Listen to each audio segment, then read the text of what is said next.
के कहानियाँ।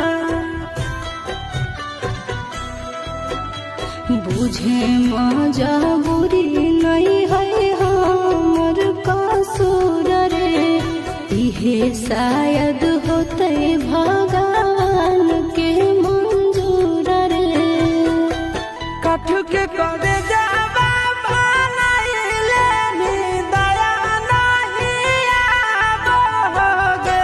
जानूगे सुनी के करे जा हमर फटो दर्दिया कोई नहीं बाटो होगे। जानूगे सुनी के करे जा हमर फटो दर्दिया कोई नहीं बाटो होगे।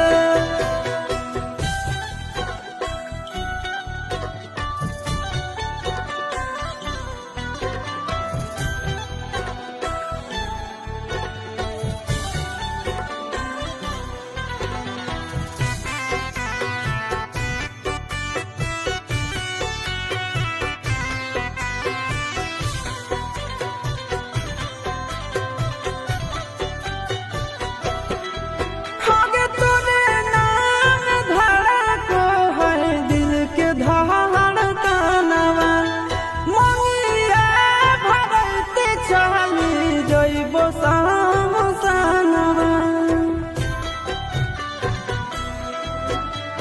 के कर दिए तो सही है किस्मत के खेला, भूल जाए है आशीष नंदन अमन आल बेला। तोरा बिना हमारो कुछ न भावो हो, दुख नहीं सहावो हो रे। सोना रे घरावा के लोग बहुत